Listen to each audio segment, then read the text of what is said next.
Ayan yung alak, ayan yung yosi, ayan yung mga usok sa paligid.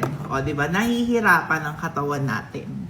Nahihirapan ang katawan natin na mag-produce ng more glutathione and collagen kasi tumatanda na tayo.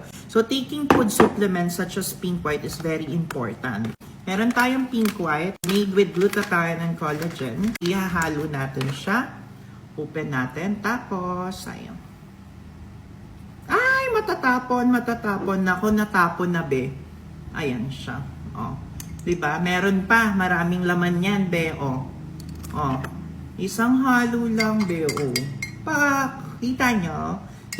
Kaya ako, umiinom talaga ako ng glutathione and collagen kasi kahit ano pang sabihin ng ibang tao, nararamdaman ko sa sarili ko, lalo na sa balat ko, na kapag umiinom ako ng collagen, hindi masyadong visible yung pores ko. Kasi collagen plays very important role, lalo na sa balat natin. Habang tumatanda, nagsasag yan, like lumalawlaw, nagkaka-wrinkles tayo, nagkakaroon ng fine lines. So, taking glutathione and collagen is very essential. Diba nilagyan ko? Ilang piraso, 30 capsules po, dagdagan ulit natin. Ayan, oh.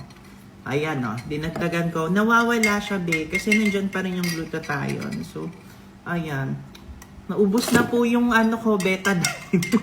Ang dami nagche-check out nito ngayon kasi ang laki ng binaba ng presyo.